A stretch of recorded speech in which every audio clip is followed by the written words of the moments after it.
6 mysterious unsolved mysteries in West Virginia that will haunt you. West Virginia has its fair share of unsolved mysteries. Families have been left heartbroken and without answers to what happened to their loved ones. It is difficult to move on when you lose a loved one, but even harder when you don't know what happened to them or who hurt them. Here is a look at 6 of West Virginia's disturbing and unsolved mysteries. 1. The Sodder children. There were no bones among the ashes. It was a normal Christmas Eve in 1945 for the Sodder family of Fayetteville, West Virginia, except for the eldest son being away in the Army. All 9 of his siblings were enjoying the holidays at home with their parents, George and Jenny. When it was time for the children to go to bed, 5 of the children, Morris, 14, Martha, 12, Louis, 10, Jenny, 8, and Betty, 6, asked for special permission to stay up later. Jenny told them they could stay up a little while longer, but they had to remember to turn out the lights, close the curtains, and lock the front door. George and Jenny and 4 of their other children then went to bed. Later, in the early hours of the 25th, the phone rang. Jenny left the first-floor bedroom she shared with George and the baby and went into the hall to answer it. A woman was on the other end of the line and it sounded like there were several people talking in the background. The woman asked Jenny for someone Jenny didn't know. Jenny told the woman that she had the wrong number. The woman laughed strangely and quickly hung up.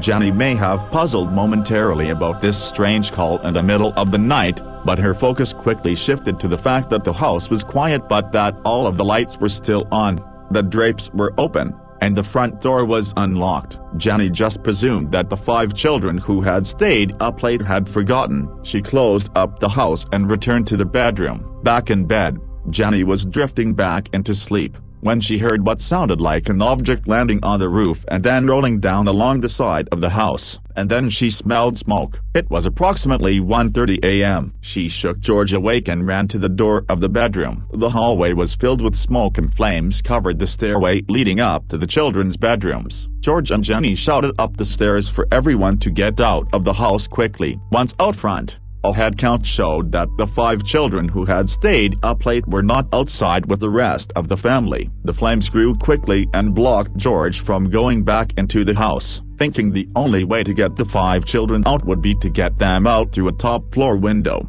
he raced around to the side of the house where a ladder always stood. The ladder was gone. Panicking, George then thought that if he could move one of his vehicles next to the side of the house he could stand on the top and help the 5 children out the window. He ran to first one truck and then to the other only to find that they wouldn't start. All George and Jenny and the 4 children who had managed to flee the house could do was to watch the fire ravage the house. The fire was brutal and reduced the house to ashes in less than an hour. Nothing was left but charred timbers and rubble and the basement. For reasons not totally clear, it wasn't until 8 a.m., hours after the fire had burnt itself out, that the fire trucks appeared. Local police followed the firemen to the scene and did a cursory investigation. The coroner was consulted and it was determined that the 5 children had undoubtedly perished in the fire and that the fire had been caused by faulty wiring. But George and Jenny were not satisfied with that explanation. They wanted an in-depth investigation to thoroughly explain how, among other things,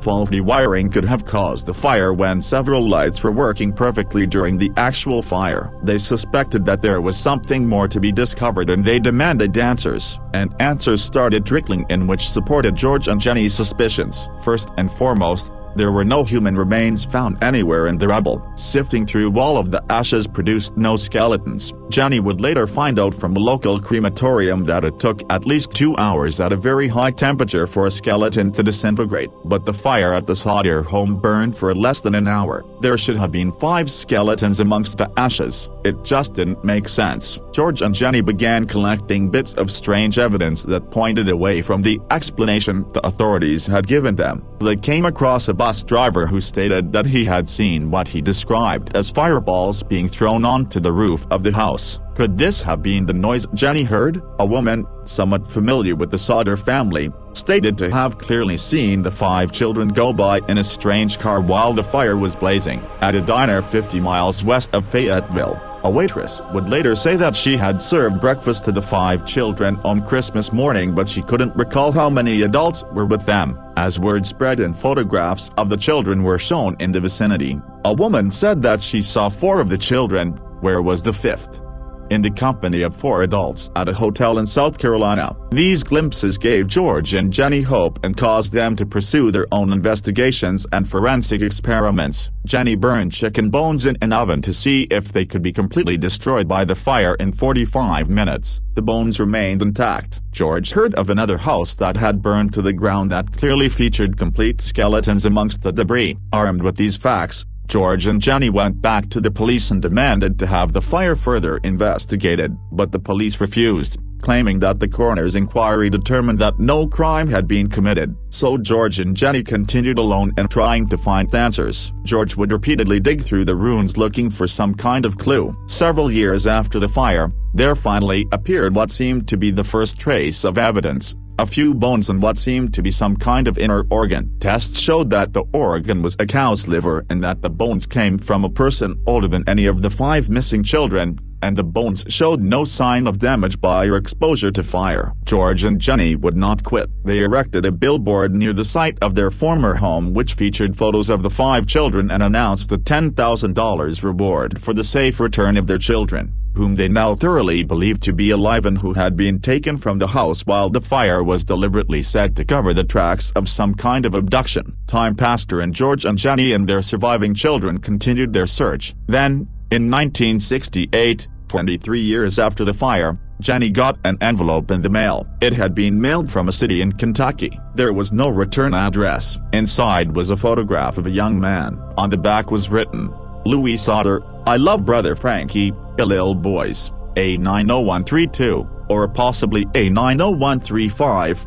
Authorities thought it was some kind of cruel hoax, but George and Jenny thought the photograph looked exactly how Louis would have looked as an adult. There were multiple similarities. Once again hopeful, they hired a private investigator to go to the city in Kentucky to track down this photo center and or the young man himself. The investigator left West Virginia and was never heard from again. The 1968 photo was the last possible evidence that ever came to light. George would die in 1969, and Jenny would die 20 years later. They never believed that their 5 beloved children died in that fire early one Christmas morning. It's hard to begin sorting out the many mysteries contained in this story. Some questions are: who was the woman on the phone? Was she in some way connected to the fire? Who moved the ladder? Who had thrown the fireballs at the Sauters' home that night? Whose bones were found at the site years after the fire? Who sent the photo in 1968? And who was the young man in that photo? Where did the private investigator disappear to? Who put the cow's liver at the site and why? And possibly the biggest question,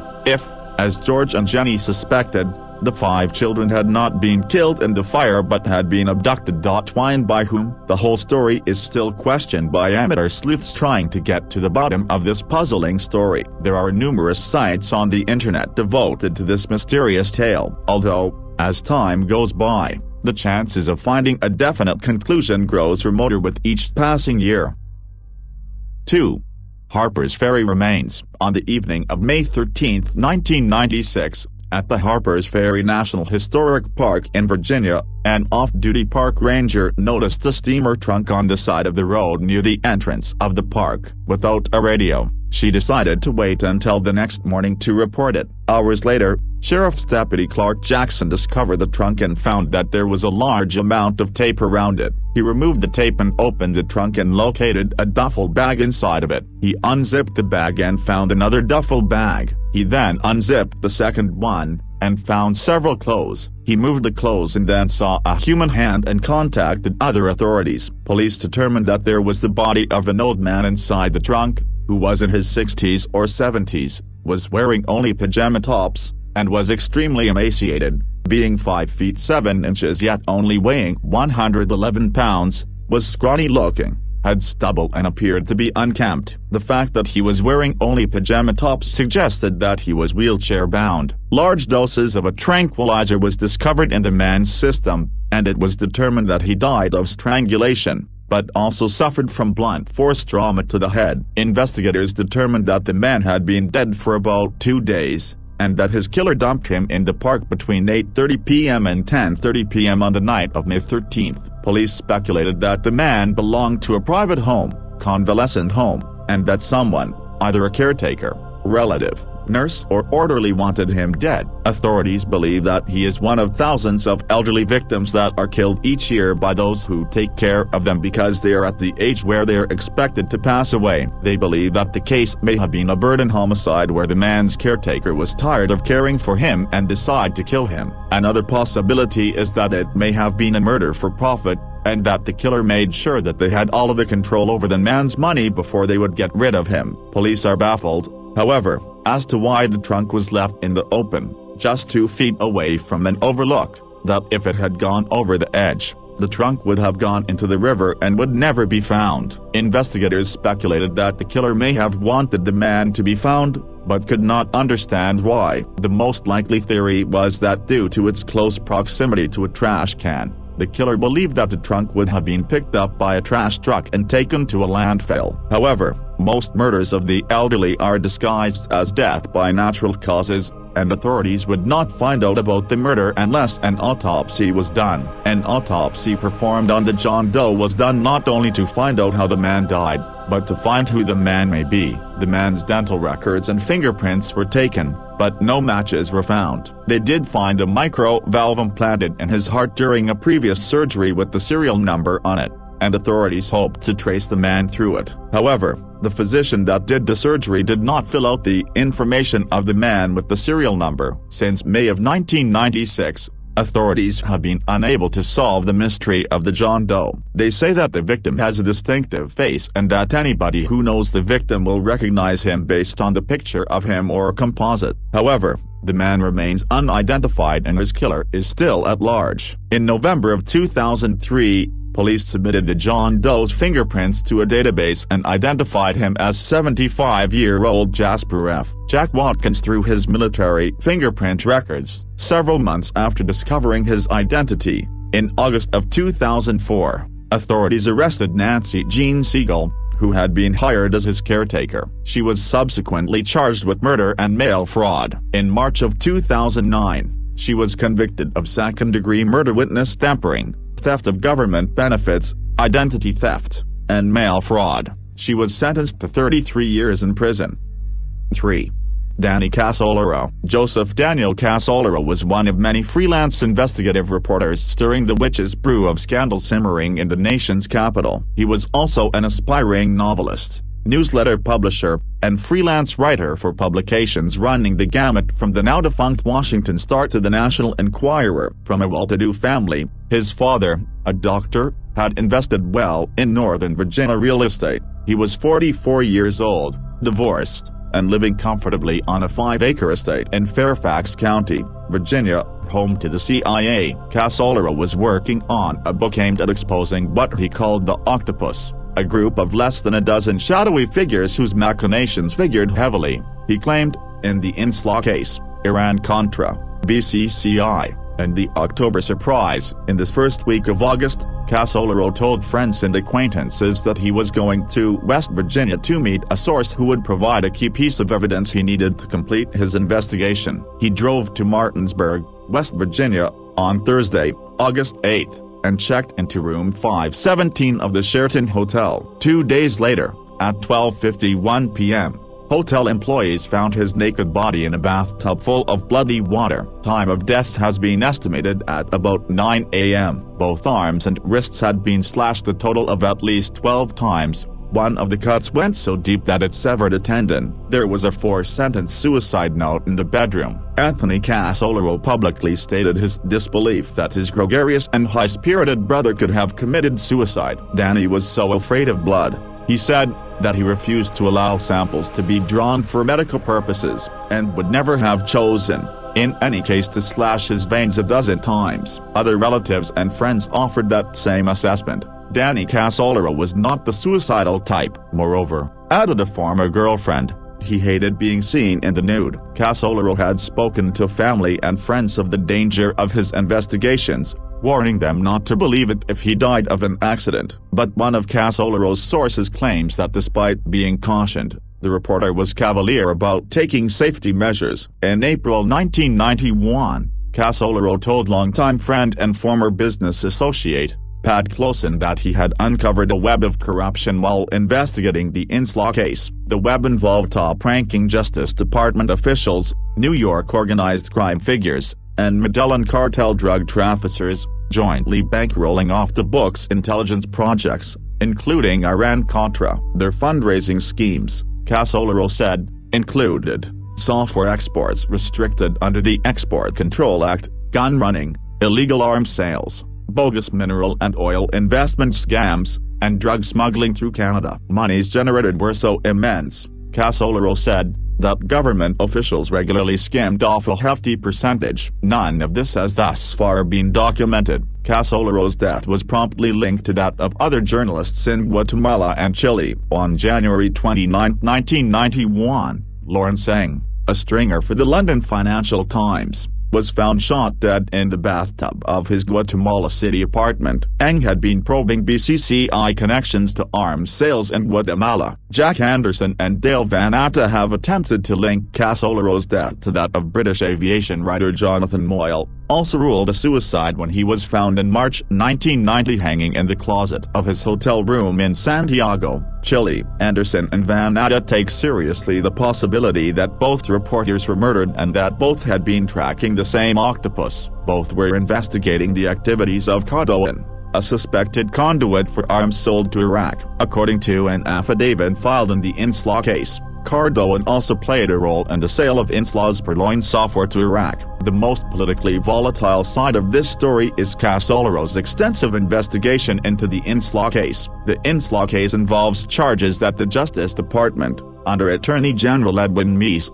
stole the powerful database software Promise, Prosecutors Management Information System, from Inslaw. When a federal bankruptcy court ruled in Inslaw's favor in 1987, presiding Judge George Francis Basson concluded that the Justice Department took, converted, and stole the software through trickery, fraud, and deceit. Allegations about the theft of Promise have suggested three possible motives: to fund off-the-shelf covert operations, to market the Trojan horse database which could then be easily monitored by the National Security Agency, and to pay off Reagan Attorney General Edwin Meese's political crony, Dr. Earl Bryan. Whatever its motivations, the Justice Department has twice been found guilty of theft and was ordered to pay Inslaw $6.8 million, plus legal fees. In 1989, that decision was upheld by federal Judge William Bryant, who said, "The government acted willfully and fraudulently." The Inslaw case is tied to the October surprise by the sworn affidavit of Michael Riconosciuto, a West Coast computer and weapons technician with self-proclaimed ties to the intelligence community. He testified last March that he had modified the Promise software for sale to the Royal Canadian Mounted Police, RCMP, and Canadian Security Intelligence Service, CSIS, at the request of a Justice Department contracting officer named Peter Vidnix and Reagan Meese crony Earl Bryan. In an unsworn statement to Inslaw's president William A. Hamilton, Riconosciuto says he met Bryan in 1980 when he helped him deliver $40 million to Iran to consummate the October surprise weapons for hostages deal. After Riconosciuto first contacted Inslaw, Casolaro traveled several times to California and Washington in 1990 and 1991 to talk to him. Riconosciuto claims knowledge of many covert activities in the U.S., Latin America, and Australia, and doubtless influenced Casolaro's concept of the octopus. What is known about Danny Casolaro's trip to Martinsburg is that he met on Thursday, August 8, at about 5:30 p.m. in the Sheraton bar with a man described by waitress as possibly Arab or Iranian. This may have been an Egyptian named Hassan Ali Ibrahim Ali, according to documents provided to Casolaro by former customs informant Bob Bickel. Ali headed an Iraqi front company in the U.S. called Citico. According to Ridgway and Vaughn, Casolaro had shown a photo of Ali to a friend shortly before leaving for Martinsburg. Middle East expert Mary Barrett has asserted that Hassan Ali, known as Ali Ali, had close ties to the late Gerald Bull, the American ballistics engineer working on super long-range artillery for Iraq and South Africa. After meeting with Ali, Casolaro waited in the same bar to meet another source, who never arrived. In a conversation with Tom Looney, a fellow hotel guest he met there, Casolaro spoke of the source he was waiting for, explaining that the man had the information to solve the octopus riddle. Casolaro met with a former Hughes aircraft employee, William Turner, in the Sheraton parking lot at about 2 p.m. Turner gave him some papers relating to alleged corruption at Hughes and at the Pentagon. Also there is the ubiquitous Ari Ben-Manash, the former Israeli military intelligence officer who claims to have been involved in organizing the October surprise affair in 1980 and to have been a key element in the subsequent supply of U.S.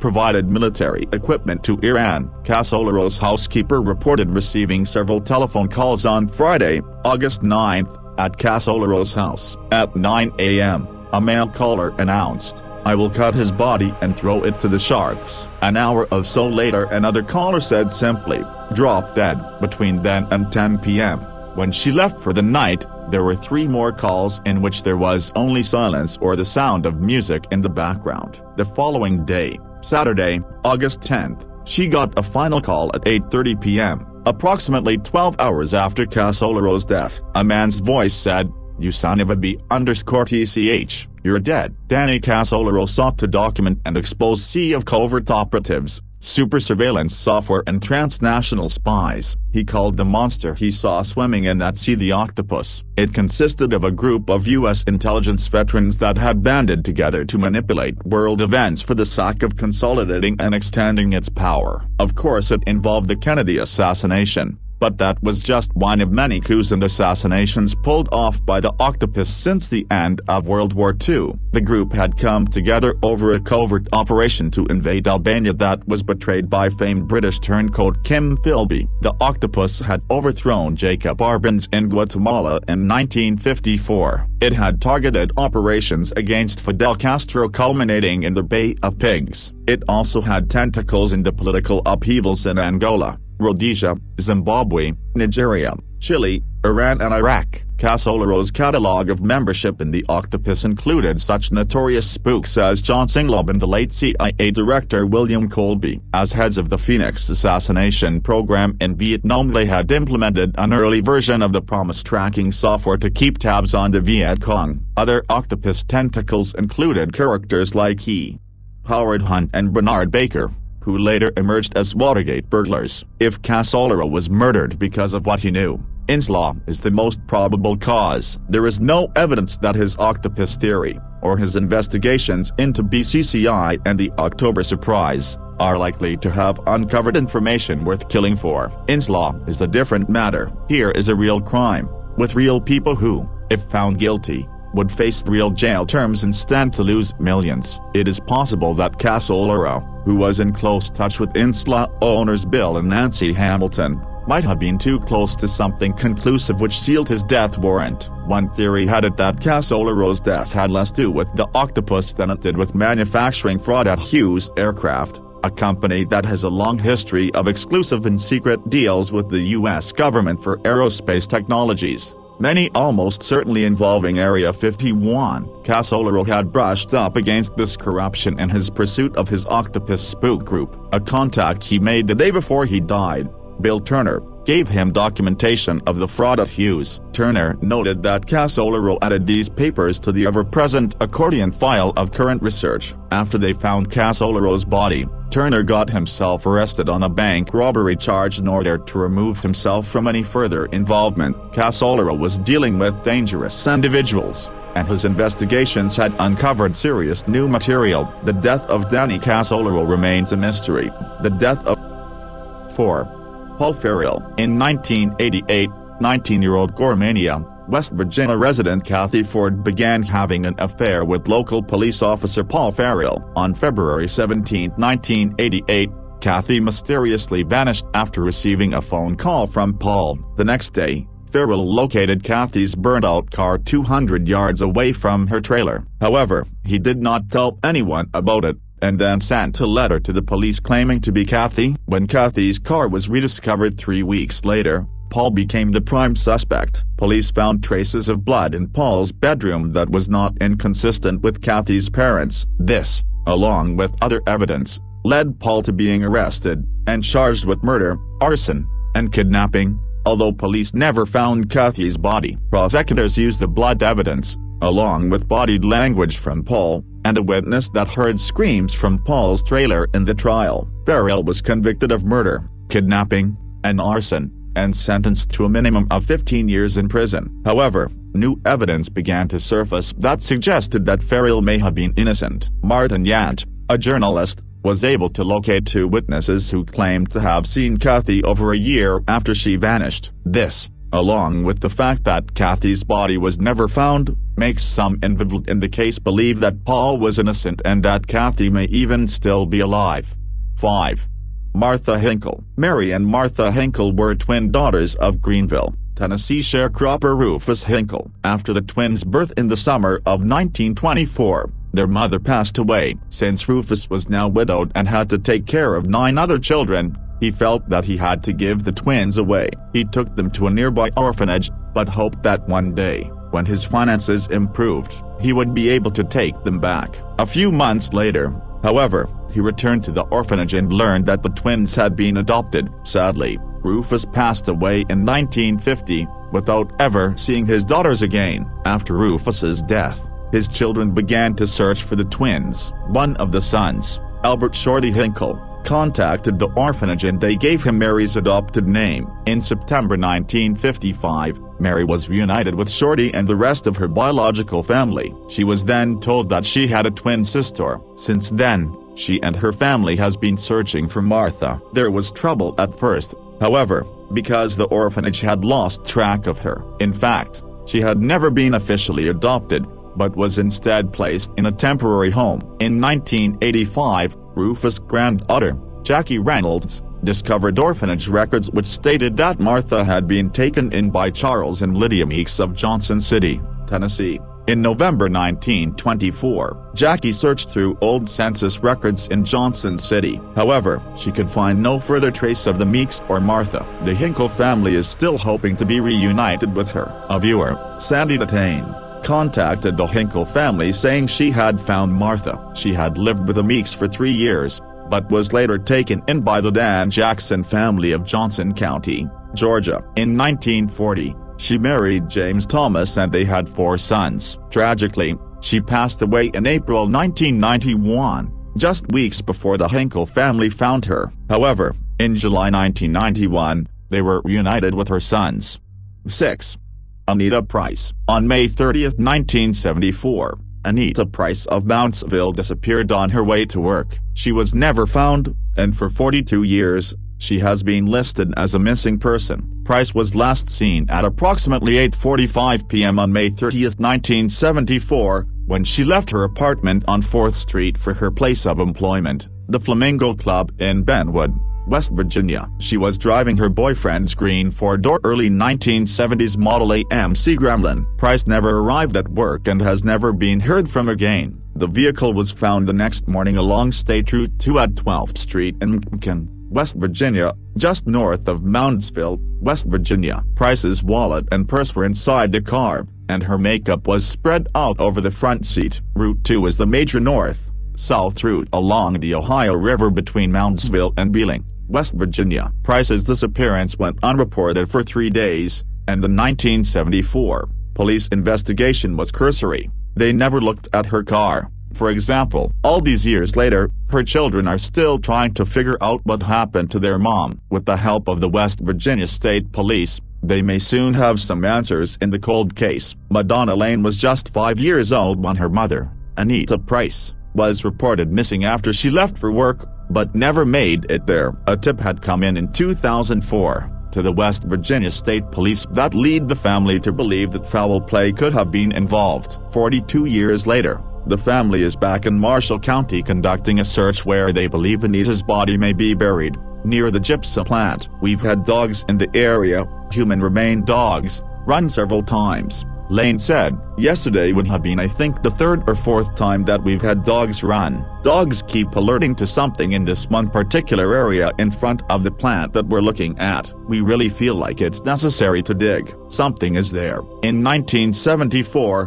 when Anita went missing, The gypsum plant didn't exist. The area where several human remained dogs have responded to is not covered by a road or building, so it is possible to excavate. The family and team of experts ran into some problems digging on Saturday, and they have to reroute a water source before the dig can continue. Lane and her brother said they are cautiously optimistic that the search will give them some of the answers they need. Several groups of experts and workers are in town for the dig, but it is hard to tell when work will resume due to the water source relocation. We just want to find our mom. It's been 42 years, and we want to be able to put her to rest properly, and we just want answers, Lane said. She said if the dig does not result in the discovery of her mother's remains, investigators will at least know they can turn their attention elsewhere and help the family find some closure 4 decades past due. An anonymous informant told police that Price was shot to death with a small-caliber handgun and buried beneath a telephone pole. This story has not been confirmed.